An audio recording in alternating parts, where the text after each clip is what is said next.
Hi there, welcome to Nomadic Diaries. We're the podcast that takes you on journeys through the lives of those who have already embraced the international lifestyles. Whether you're an expat, a digital nomad, or someone who's dreaming of those lifestyles, this is your passport to a world of insight. We dive deep into the hearts and minds of the overseas lifestyle professionals, the authors, and researchers. Join us in this fun adventure as we deconstruct all the elements of expat and nomadic lifestyles, one captivating story at a time. Hello, everybody, and welcome. This is Doreen Cumberford. I'm the host of Nomadic Diaries, a podcast. Thank you for coming today. Today is going to be a summary, sort of a review or a recap of some of the amazing guests we have had on recently, together with subjects they have spoken about, their resources. All 4 or 5 of them that we're going to talk about have actually published books in the last year or 2. So we're going to talk a little bit more about their books, and we're going to talk a little bit more in depth about some of the things we covered. And I would love to hear from you. If you have some subjects you would like us to cover, if there are some very specific questions or problems or challenges from living in the nomadic or the expat lifestyle, please feel free to send them in. You can get in touch with us at Doreen CP, that's DOREENCP @gmail.com, and just send me your requests. We'd be happy to look at them. So let's start at the very first episode of this month, or actually from last month. But this is a book that was just a super book to read, and it was an excellent episode. Camilla Quintana is originally from Vienna, and she's currently living in Spain, but has spent a number of years in the UK and living overseas in other countries. She has written The Empowered Expat Woman, and I believe it's an A to Z guide of the things that really help us be more empowered as women when we're living an expat life overseas. So in our conversation in the podcast, we examined that from the perspective of expat fatigue. And we looked into expat fatigue. We discussed it, talked about it, and reviewed some of the things, because expat fatigue is it can be a very vague subject, but it's also can be very hidden. It can be something that we're suffering from, but we can be completely unaware that we're suffering from it. I believe I've had expat fatigue a couple of times from a couple of the moves, especially when we had moved 4 or 5 moves in a row over a 4 or 5 year period. That was, for me, the culmination of when I recognized, there's something else going on here that I need to pay attention to. So that was a really super episode that we discussed the ramifications of expat fatigue. We talked about how you define it. We talked about how would you know that you even had it, and some of the contributing factors. And sometimes it can feel just like a very dull malaise. Like you're just not quite on your game. It's sort of a hard thing to examine and to categorize or to diagnose. And then once we know and recognize that we have some level of expat fatigue, what are we going to do with that? So Camilla and I talked about our experiences with it. And then we talked about her ideas for strategies that will combat it. And mood and energy boosters, social connections, really simple things like the breath and using the breath and deeply breathing. So I highly recommend that you go to that episode. And that episode, it was published on April the 30th, and it's called Unlock Secrets to Manage Expat Fatigue. It's an interview with Camilla Quintana. So thank you so much. If you would go listen, like, review, give us some commentary. What do you think about this? Have you ever experienced it? What did you do about it? And what are your ideas for avoiding it in the future? We'd love to hear all of that.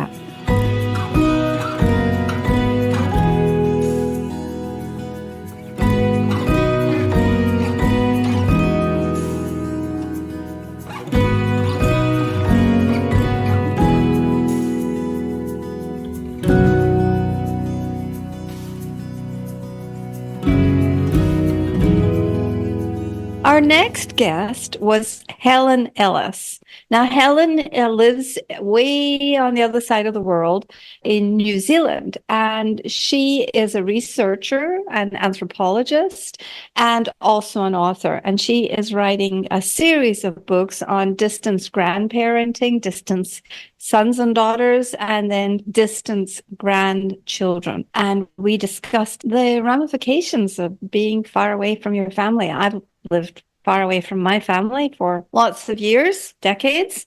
And of course, for me, it's very easy to step into the shoes, imagining the people that Helen has written this book for. And she discussed again the challenges of long distance grandparenting. She talked about maintaining our relationships. She described them as spinning plates. You know, we don't need to go and be with people for a long period of time. Sometimes it's just a little touch in. Sometimes it's just a little spin of that plate. And that really helps keep our relationship going for a few more weeks or months. She talked about navigating holidays and traditions and, you know, really discovering what's important. I remember when we moved to Saudi Arabia that I thought all the holidays were important. Well, you really can't give the same value to a holiday like Christmas as you can to, say, Valentine's Day, especially in a place like Saudi Arabia where most of it was cloaked and under the table, as it were. We weren't allowed to buy roses and things like that. I mean, we couldn't outwardly celebrate in many ways. So we talked about how families can actually navigate and have practical, empirical experiences of navigating and celebrating the traditions that are the most important across the miles.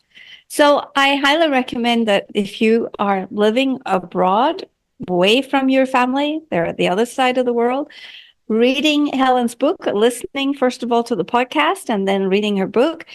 Lots of tips, lots of very down-to-earth advice. And it was a joy and a privilege. Well, once again, I am so overwhelmed and happy and grateful for the brilliance, the experience, and the knowledge and the heartfelt willingness my guests bring to this podcast to share with you, our listeners. We've probably interviewed about 300 years worth of experience lived overseas at this point, because many of them have been abroad for a long time.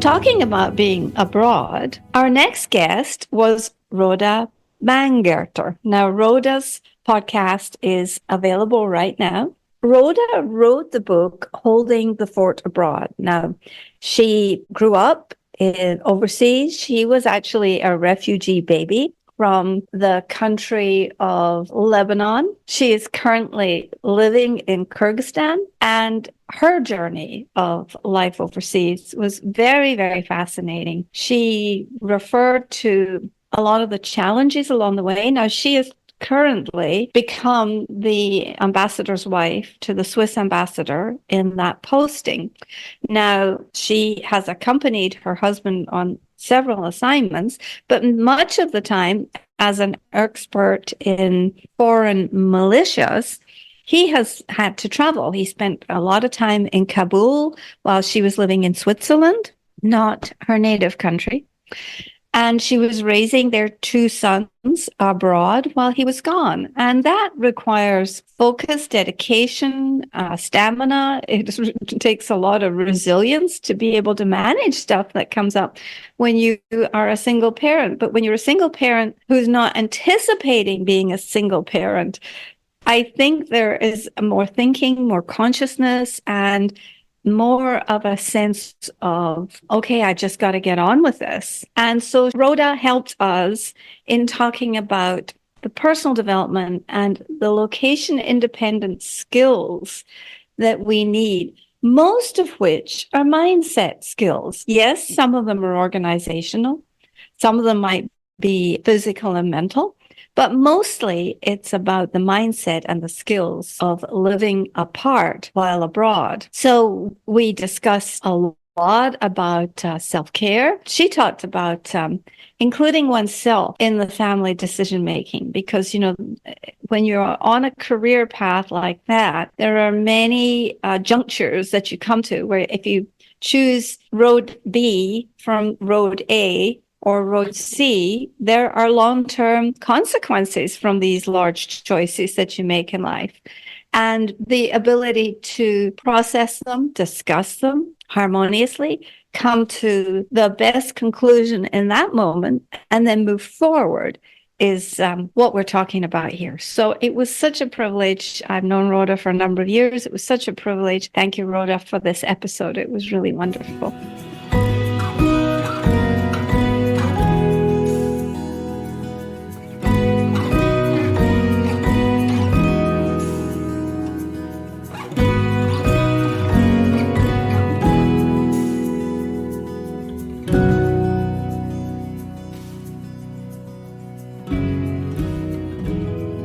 At this point, the next episode that's coming out is by Wiebke Holmberg, and her book is called Finding Home Within. Now, Wiebke, she grew up as a third culture kid. She was an expat, lived in several countries in Chile and Mexico and the USA, and finally repatriated back to her native Germany. Now, we discussed some of the background and the experiences that go into having that experience of being a third culture kid, then an expat, and then finally repatriating. We talked about the subject of over-adaptation. She said sometimes it's very easy to get caught up and over-adapt to cultures. And sometimes it's easy to be inauthentic as far as the parts of a culture that we can personally identify with and take on and work with. She also gave us some self-reflection tools. Like one of the things was having who is the committee in our heads,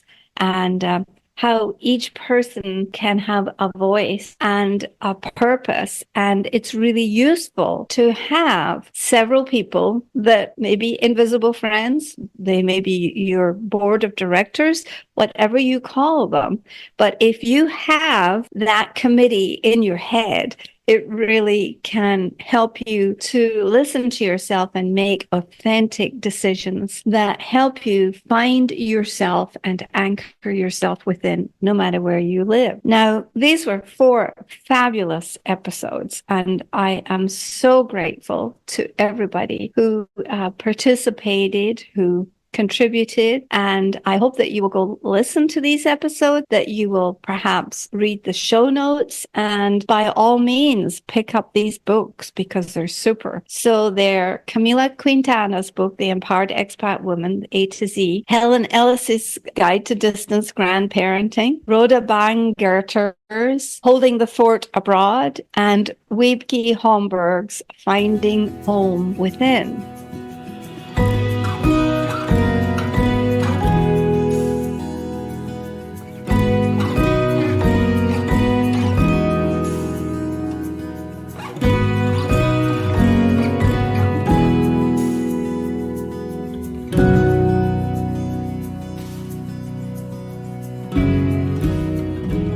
The next guest, I'm just going to talk about the next 2 guests who are coming up.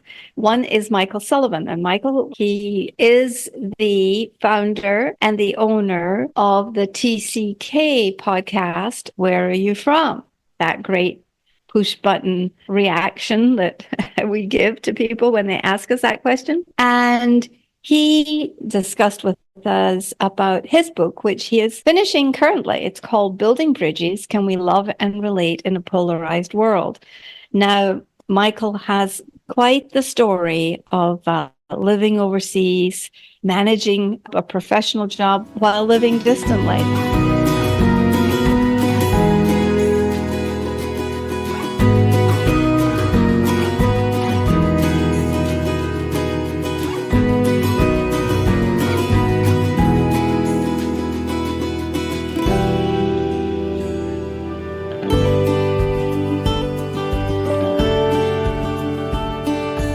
Following that, we have Nikki Cornfield. She shares her pathway in her insightful memoir, The Soul's Traveler's Way Home. And this really talks about her emotional and physical journeys across several continents. We learned about her commitment to yoga as a grounding force amid her nomadic life and how it's become absolutely part of her well-being agenda. So these conversations have really taken us through amazing but unique and different challenges that many of us have experienced, or many of us living overseas are with other people who are having these experiences. And there are some profound learnings, I think, here in maintaining our personal and family identities in the midst of constant change. One of the episodes we have coming up, just a little teaser for the future, is a cute gal in her 70s who has walked the Camino. And she's written a book called Wisdom on the Camino. And so in a few weeks, we're going to have the privilege of listening to Kathleen Israel talking about her pilgrimage and how each step on that pilgrimage was a step towards healing after years of caring for an ailing husband. So she shared not only her physical journey, but also her spiritual and emotional voyage as a single solo woman in her 70s walking the Caminos. So this is Doreen with you, just about to check out here. This was just a short recap of some of the subjects that we have been covering in Nomadic Diaries. Now, we have some other episodes that will be coming up. Kathleen's is called The Birthday Bathtub on the Camino, because that's all she dreamed about, was having a birthday bathtub. And Nikki's episode is coming out on June the 11th, and that is going to be Embracing Rootlessness. And also next week is the episode by Weebkey on Finding Home Within While Abroad, the constant search for identity, for who we're going to be and how we're going to show up. So I would just say, wherever you are today, just pause. And if you have some sort of a challenge or a hardship going on in your nomadic life or your expat life, I'll give you a little hint that I read yesterday from a coaching colleague of mine. And pause stands for perhaps another unknown solution exists. So just for today, wherever you are, may you have the presence of mind to pause, to focus, to connect, and to be exactly where you are, being exactly the presence and the gift that you are, because you are an unrepeatable gift to the world. Thank you so much for listening today. I hope that there maybe is a gleam or a glimpse of some sort of nugget for you in this conversation that you can take away with you. Please rate, review, or send us some feedback to nomadicdiaries.com. And thank you for listening today. May you call in all the superpowers of the nomadic and the expat lifestyle in order that you create the life of your dreams. This is Doreen. Sayonara, masalama, and hasta la vista.